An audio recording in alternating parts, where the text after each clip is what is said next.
Good afternoon, good morning, whenever you're watching this. Not legal advice. Like, subscribe, share, comment, dispose of. I appreciate all those who've sent me pictures with their animals. Please do so. For your cats, please show them because it would be the perfect video for them to watch also. I was going to talk a little bit about the class action filed by Taggart with regard to MMTLP, but actually NextBridge. And I'll do that in 1 second. First, since we're talking a little bit, the focus of this video in part is insurance. I kind of wanted to focus these attempted bouts of humor at insurance. Insurance is like a parachute. If it isn't there the first time, you will not need it again. Be nice to your kids. They will choose your nursing home. And last but not least, what is the difference between an actuary and a mafia don? An actuary is the one who calculates life expectancies, etc. So I'll repeat it. What's the difference between an actuary and a mafia don, which is like the head of a family? An actuary will tell you the number of people that will die, and the don will tell you their names. So let's talk about the class action was filed. I took a look at the complaint. It's not too lengthy, 14 pages. It was recently filed, I think, on the 15th of March. It basically is very, very basic. It does not have a lot of content, just asserts violations of securities laws, cites a section, basically says that the registration statement that was used was not accurate. So inaccurate and some other adjectives. And that term is important. So it doesn't just say that it was done intentionally, with intent to deceive, etc. It just says it's not accurate. And that could be a problem, by the way. But that's what it says. And by this video, by the way, I'm reviewing a case that was just filed. I don't know the facts. I haven't spoken to the attorneys. I'm not trying to discourage anybody from doing whatever they think is in their best interest, not discouraging that. I'm just looking at that and trying to put this in context with the most recent case that also resolved involving MMTLP, that was a class action lawsuit, I think done by the same firm or affiliated with this firm or knowing this firm.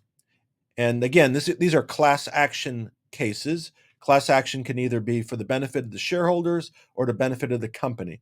If it's for the benefit of the company, it's called a derivative action. If it's for a benefit of the shareholders, theoretically, it's called a class action. This is a class action. It's for the benefit of the shareholders. The lead plaintiff is Taggart, although he says he won't accept a additional fee, unless he also says unless the court orders. So he's not saying he won't accept an additional fee, and often the named plaintiff does get an additional fee. He's also a shareholder of, I think, NextBridge or MMTLP of approximately something on the order of 16,500 shares, plus or minus that ballpark. So that's how he is the lead plaintiff. But they're basically sitting on notice and they're just starting. So they just filed their complaint. It's not particularly detailed. Now, how does this relate to the prior action? So there was a prior lawsuit that was filed either in, I think in 2023, early 2023, that was recently resolved subject to final court approval, where there were claims, I can't say they're exactly the same, but, relates back in time to Torchlight days. It was a class action filed, and it's basically claiming that things weren't right. And so a lawsuit was filed. I don't know if a First Amendment complaint was filed, but perhaps. But a motion to dismiss was filed. So after a complaint is filed, so the plaintiff files a complaint with the court. It's served on the defendants. The defendants have an opportunity to respond. In federal court, it's called a motion to dismiss, or they can file an answer. If they want to challenge the complaint, they'll file a motion to dismiss. So that's what happened in the last action involving MMTLP and MMAT. It was a consolidation of a couple cases. They went to mediation. They ended up resolving it. They resolved it even though there was a motion to dismiss that was granted. In other words, the defendants won the motion, although they may have given plaintiff the right to amend. But even after they won that motion, there was a mediation, and then there was a settlement amongst the parties, and insurance paid, because that's what was stated, insurance paid, I think, 2.85 million of the $3 million settlement. 1 million went to the lawyers, something like $60,000 for costs, um, unrelated costs. So that's how it was. It was broken down, and for each shareholder who decided they want to be, we'll see because we're still ongoing. But if you want to, you're a member of the class, and however that's defined, you would get, I think, on the order of 1.5 cents per share if you were decided to become a member of that class. Okay, so $3 million settlement, 1 million to the attorneys after a motion to dismiss was granted, paid by insurance. So what does that tell me? That tells me that there was probably officers and directors insurance, that even if there were fraud claims, when you have insurance, there's two aspects of insurance. There's something called a duty to defend, and that's a very broad duty. So if there's any arguable claim that might come within the policy, they have a duty to defend you. So if you're sued, the insurance company has to hire counsel for you, pay for your counsel, and they'll defend you like you hired the attorneys for yourself. There's a secondary obligation. It's called a duty to indemnify. And that means, does your policy cover the loss that's occasioned in the lawsuit? So is it specifically covered? And fraud and any intentional misconduct, it cannot be covered by insurance. So if there's a fraud claim, amongst other claims, insurance companies often will send a letter out to the party they're covering with their insurance, and they'll say, we find there's no coverage because of the fraud. However, for purposes of this lawsuit, we're going to defend you.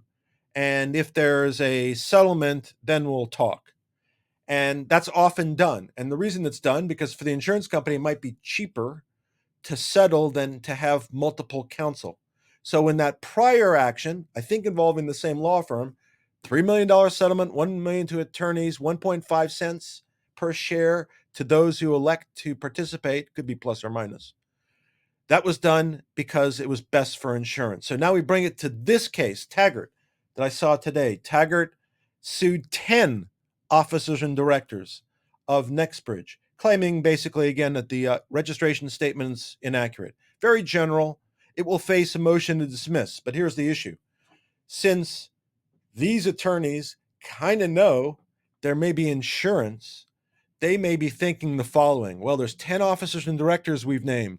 That means insurance will have to, because they did on the other action, and because they alleged in the pleading that the registration statement was inaccurate, as opposed to claiming it only was intentionally done, there will be likely a duty to defend. The insurance company will see there's 10 defendants. They will have to hire 10 different lawyers from 10 different law firms to represent these officers and directors.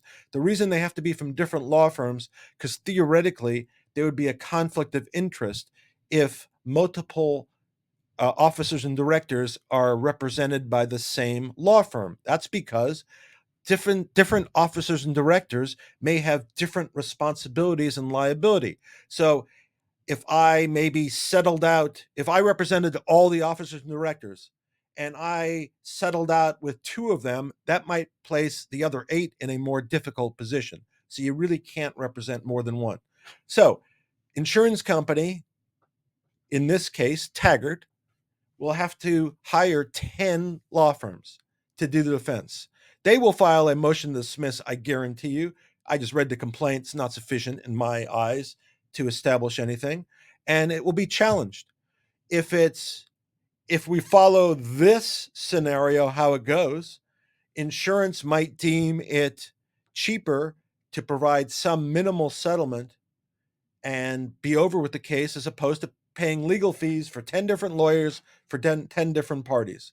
It may have nothing to do with the substance, but only monetary. And I only again tie it into the other case where it was clearly following a motion to dismiss. So there was no showing of substance. In this case, they're just allegations. When you file a complaint, those are just allegations. They're allegations of things that are true. The only time that's different is if you filed a verified complaint. So a verified complaint, in some cases, if sometimes if you're seeking an injunction, for example, you have to, if you're the plaintiff, you have to actually sign the complaint, and you have to verify that what's contained in the complaint is true and accurate. So if that's the case, then those are actually factual allegations.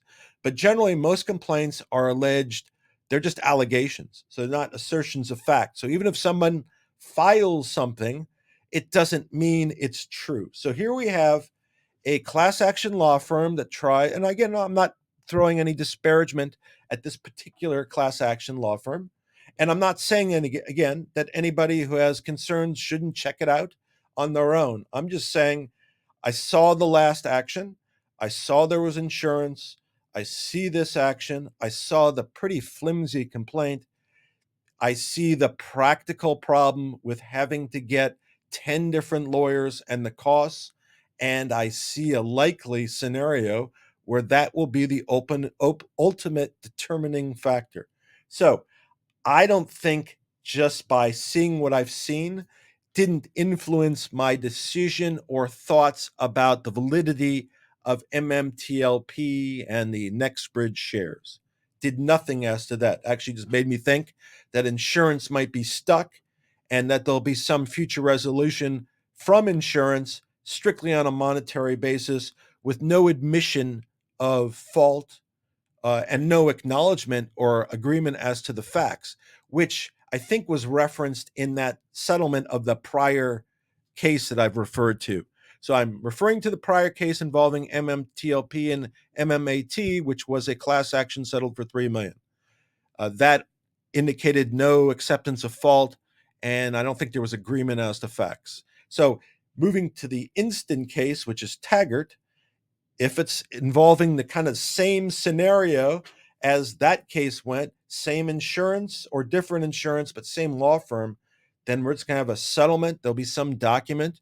There needs to be court approval eventually, but there will be no admission of liability and there will be no agreement as to the set of facts. Whether it impacts MMTLP, that remains to be seen because class actions, if they go to trial, take quite some time. If they're settled, I would still think it's going to take several months at a minimum for a resolution to happen if it goes as I would expect, with a motion to dismiss, a briefing of that, a ruling, and then maybe negotiations. But the bottom line, it did not impact my decision making. I do believe that ultimately it'll be governed by insurance. Trial is a long way off, and that's how I see it.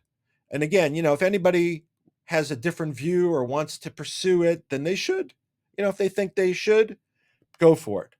I just wasn't moved by what I saw. Um, Obviously, early in the case, I did see the one reference to if there was litigation, there was a reference to perhaps being able to ascertain a share count, but in reality, that wouldn't be till long into the case because we'd probably have to get through the motion to dismiss before any real discovery went on. So we're talking 6 to 12 months anyway. So if you're able to do that, I don't know. I saw the allegation. If you're able to do that, that would be interesting.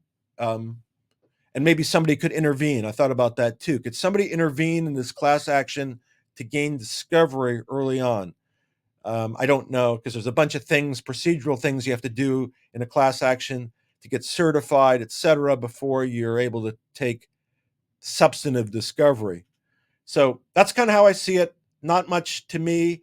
I yawned. I saw some other people kind of guess as to how this proved up anything. Again, just mere allegations, doesn't prove anything. And the one last thing, I saw somebody, and I'm not going to mention the person's name, but they indicated they read documents, therefore they understood the content.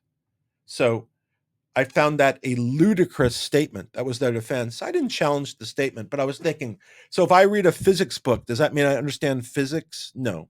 So someone who's reading or discussing insurance law probably should have some grasp of insurance law. And for my, just to give you my qualifications as to that, I've handled cases involving directors and officers policies.